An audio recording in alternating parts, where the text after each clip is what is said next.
and it's killing me. Hello everyone and welcome back to the Steve Patterson Project. I remain Steve Patterson and I want to send a quick shout out this week to everyone showing their photos of their haircuts that they're getting during quarantine. It must be nice to have hair that needs to be cut. This past Saturday, my favorite celebrity that my 8-month-old daughter can perfectly pronounce the name of, Lady Gaga, led the One World Together at Home concert and brought in $127 million in donations for the World Health Organization.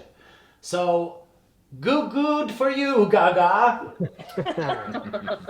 There's our live virtual audience. They've showed up again because we didn't charge them. There were a lot of great performances, but my personal favorite was watching Keith Urban perform Higher Love in his garage while dressed like a man of a much lower age.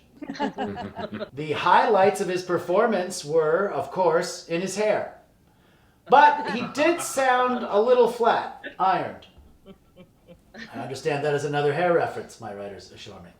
Through some magic of editing, he performed with himself twice, proving once and for all that Keith would rather sing with himself 3 times than perform even once with his wife, Nicole Kidman.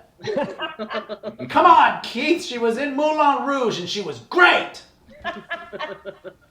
In Canadian politics, live debate raged this week over how many times our members of parliament should engage in live debate.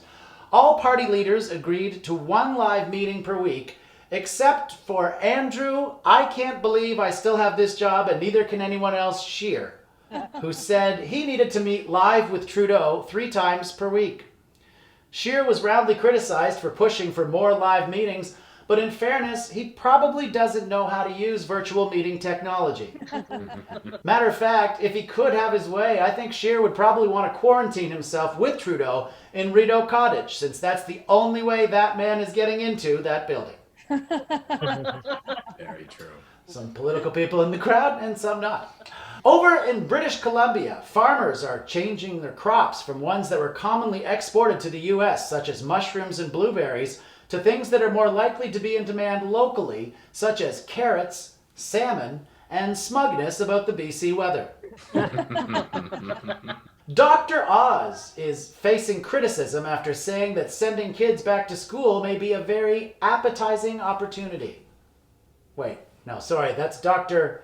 Acula? Hold on, it's Dracula. Dracula said that sending kids back to school may be very appetizing, because that's the only person that would say such a thing. Who would talk to you that way, you terrifying, though meticulously eyebrowed maniac? Meanwhile, Dr. Phil, who isn't a bad doctor like Dr. Oz, because he's not a doctor at all, also downplayed the virus, proving once and for all that the threat of this virus is only slightly worse than the advice of Oprah-approved TV doctors. IKEA has announced that due to the coronavirus closing its stores and restaurants, it's sharing the recipe for its famous Swedish meatballs online. True story. Great. So the one thing that I liked from IKEA that I don't have to put together myself at home, I now have to put together myself at home? What total skit snack! That's Swedish for bullshit, by the way. And frankly, I'd rather eat something I had to assemble from a store named Skit Snack. The Swedish furniture giant just released the 6-part recipe for the meatballs, and if you're curious, the 6th step looks like this. The New York Post ran a story this week answering the question, can COVID-19 be transferred through farts? Well, I don't know the answer. I don't know the answer to that, but I do think it's nice that during all this, at least one publication has upped their journalistic integrity. Way to go, New York Post.